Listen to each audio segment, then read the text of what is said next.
Hello and welcome.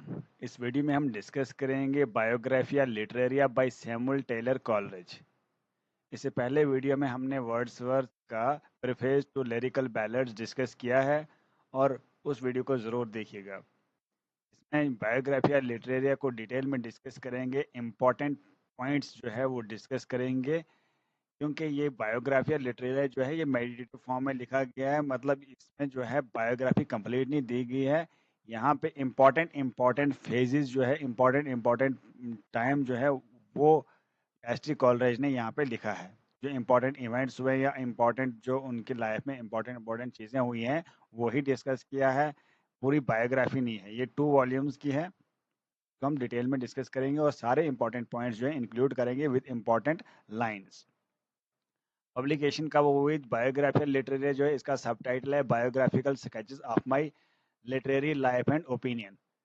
Biographical sketches of my literary life and opinion was first publish in 2 volumes 1817। 1817 में पहले publish हुआ। और volume 1 जो है वो क्या है, ऑटोबायोग्राफिकल है, और वॉल्यूम 2 जो है वो लिटरेरी एंड फिलोसफिकल क्रिटिसिज्म है। और ऑटोबायोग्राफिकल फाउंडेशंस जो है पार्ट 1 में दिया गया है। Coleridge reflects on his youth, education and friendship such as Wordsworth and Southey. Part 1 में जो है यूथ, एजुकेशन और फ्रेंडशिप के बारे में बोल रहा है, जो कि वर्ड्सवर्थ और साउदे के साथ था। He describes his intellectual development under German idealist, और बोलता है कि इंटेलेक्चुअल डेवलपमेंट उसको कैसे हुआ जर्मन के आइडलिस्ट को मानते हुए, जैसे कांट थे, फिश्टे थे और स्केलिंग थे। इनसे जो है बड़े इन्फ्लुएंस थे। फ्रेंच जो स्कॉलर्स थे, फ्रेंच जो फिलोसफर्स थे, उनसे जो एसटी कॉलरेज थे बहुत इन्फ्लुएंस थे। और उनका इन्फ्लुएंस जो है उनके बाद में भी रहा। विलियम लेस्ले बाउल्स का इन्फ्लुएंस भी इन पे रहा। और इनका जो खास करके इम्पोर्टेंट चीज़ है एसटी कॉलेज के बायोग्राफी एंड लिटरेरियम में, वो है fancy and imagination. Fancy versus imagination क्या बोलते हैं? बोलते हैं fancy is a mechanical memory based faculty that merely rearranges existing sensory impressions without transforming them। तो फैंसी जो है ये क्या बोल रहे हैं? ये बोल रहे हैं कि फैंसी एक ऐसा इमेजिनेशन है, इस तरह की मेंटल फैकल्टी है जो सोचती है, जो अनरियल थिंग को सोचती है, जो रियलिटी में नहीं होगा वो सोचती है फैंसी। फॉर एग्जाम्पल, जब हम फैंसी की बात करें, जब हम ये सोचेंगे भाई जब हमारे पास बहुत ज़्यादा पैसा आएगा हम शीशे का महल बनाएंगे हवा में, और हवा में अपनी फैमिली को रखेंगे, वहाँ पे सारे एंजॉय करेंगे और वो हवा में चलता रहेगा शीशे का महल। और शीशे का महल ऊपर से देखते रहेंगे, बच्चे भी देखेंगे नीचे को, ज़मीन को हम भी देखेंगे, और वहाँ पे फ्लाइट्स चलेंगे हवा में तो हम देखेंगे उनको। ये सब जो है ये क्या है? फैंसी। फैंसी जो है अपने आप को इस तरह इमेजिन करना जो रियलिटी बेस पे जो मुमकिन नहीं है, एसोसिएटिव है, डेकोरेटिव है। यहाँ पे एसटी कॉलरेज के वर्ड से फैंसी क्या है? Fancy on the country has no other countries to play with but fixities and definites. यहाँ पे फिक्सटीज एंड डेफिनिटीज की बात जब भी आई, ये फैंसी की डेफिनेशन होगी। Fancy is indeed no other than a mode of memory emancipated from order of time and place. Time and place का जो इसका कोई लेना देना नहीं है, ये इससे परे है। और उसके बाद इमेजिनेशन की बात जब कर रहा है एसटी कॉलरेज, इमेजिनेशन बोल रहा है bye contrast is creative and transformative. Imagination क्या है? क्रिएटिव है और ट्रांसफॉर्मेटिव है। It dissolves perceptions and recombines them into unified wholes with deeper meaning। वो बोलता है कि जो इमेजिनेशन है वो क्या है? वो जब हम रियलिटी बेस पे सोचते हैं, फॉर एग्जांपल हम सोचेंगे भाई हम आगे हमें अच्छी जॉब मिलेगी, अच्छा पैसा आएगा, ठीक है। जब अच्छा पैसा आएगा उसके बाद हम हमारे बच्चे जो है अच्छे स्कूल में पढ़ेंगे, वो बड़े बड़े ऑफिसर बनेंगे, उनको पायलट बनाऊंगा, ठीक है। ये जो रियलिटी बेस पे हम फ्यूचर के बारे में सोचते हैं, ये इमेजिनेशन है। ये इमेजिनेशन हर किसी को आती है, ठीक है। और बोलता है कि ये इट डिसॉल्व्स परसेप्शन को डिसॉल्व करता है and combine them unified whole. और उसके बाद बोलता है प्राइमरी इमेजिनेशन और सेकेंडरी इमेजिनेशन, इमेजिनेशन को दो हिस्सों में बांटता है। और प्राइमरी इमेजिनेशन क्या है? Is our universal faculty of perception that unconscious living power and prime agent of all perception. ये प्राइमरी जो इमेजिनेशन है वो living power and primary prime agent of all human है। prime agent of all human perception that reconstructs reality analogous to a divine act of creation. Secondary imagination क्या है? Is a poetic creativity exercised with youth conscious will, building on primary imagination. Secondary imagination जो है वो एक poetic creativity है, जो poetic creativity primary imagination पे apply करता है नॉलेज को मेंटल फैकल्टी को, और उसके साथ जब एसोसिएट नॉलेज करता है वो बनती है secondary imagination. Building primary imagination, it actively reshapes experience into original symbolic form.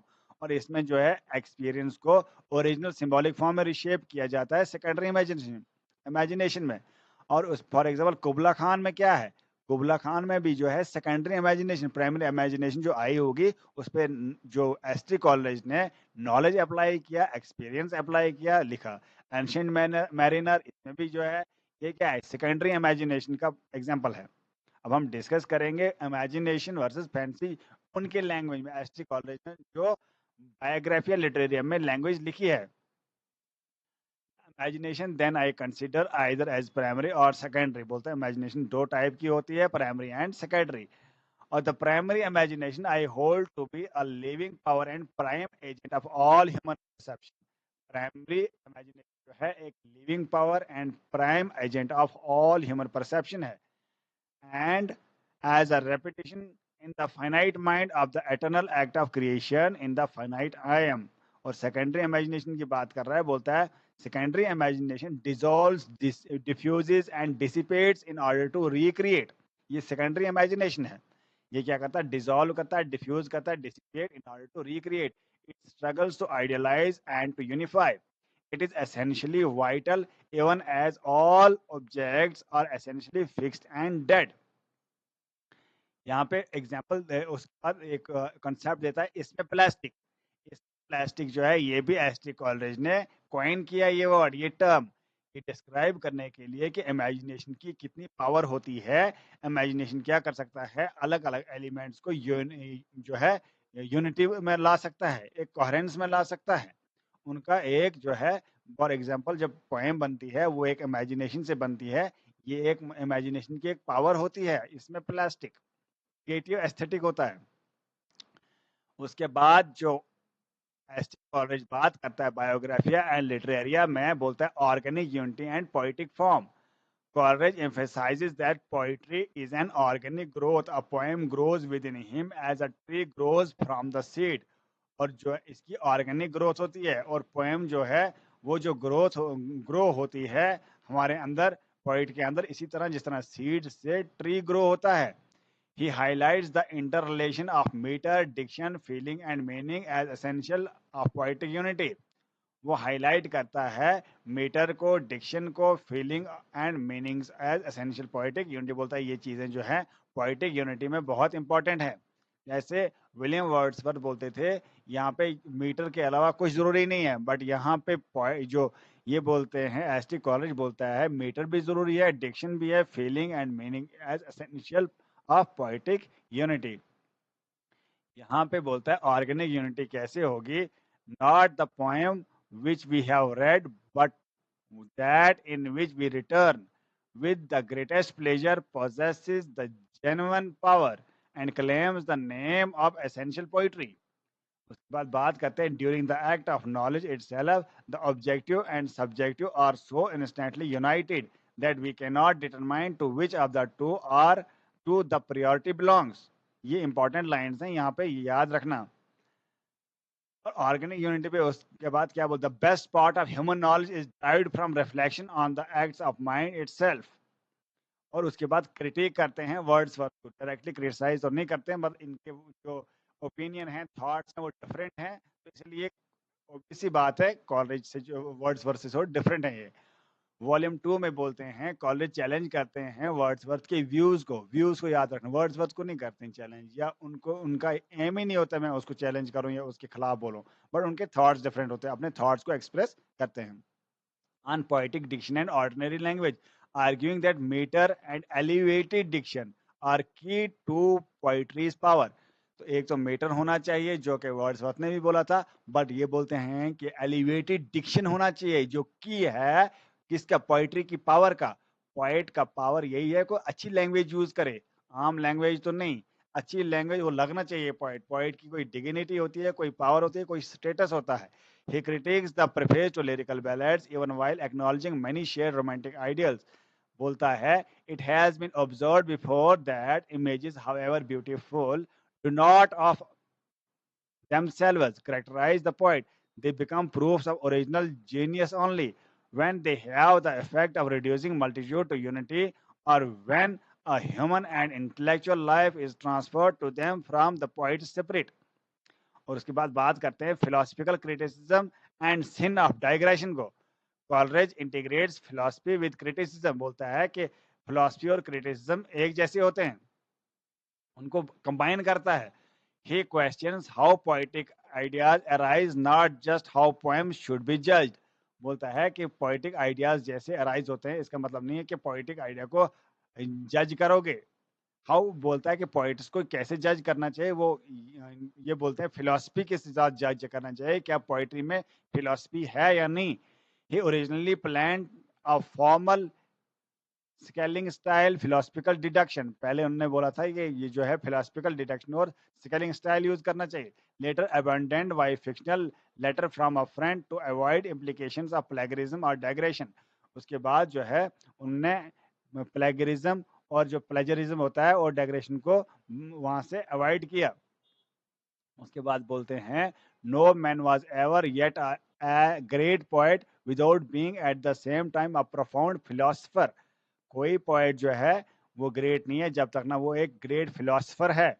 ये बोलता है कि फिलोसफी को ज़्यादा जो है ये तरजीह देता है, उस पर स्ट्रेस देता है कि फिलोसफी का नॉलेज होना ज़रूरी है। और यहाँ पे थीम एंड लेगेसी क्या बोलता है, major themes include the nature of creative imagination, the role of poetry in translating reality, the union of language and feeling.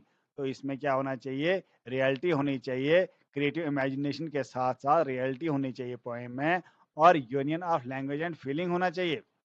And the poet's moral role, Biographia Literaria remains the foundation romantic criticism. ये एक बहुत important text है, basic text है romantic criticism का, जो literary theory का एक base बन जाता है मॉडर्न एरा में।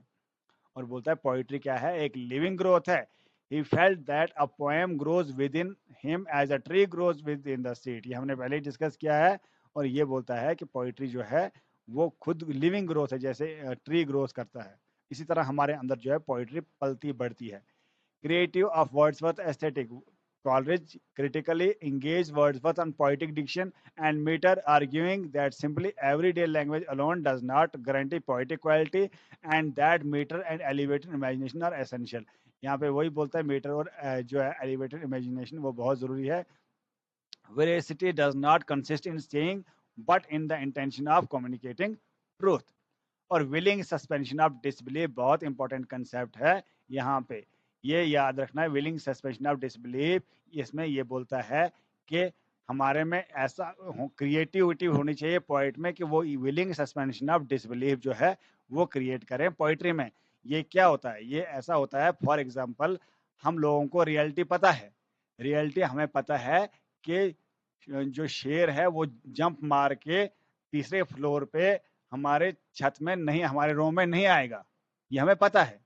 फिर भी अगर हम इस शाम को बैठे हुए वो इमेजिन करें कि शेर जो है जंप मार के हमारे रूम में आएगा, और हम उसको बिलीव भी कर लें। कोई बोलेगा शेर आ गया, हम बोलेंगे हाँ सच में आ गया, हम उसको कुछ टाइम के लिए बिलीव भी कर लें।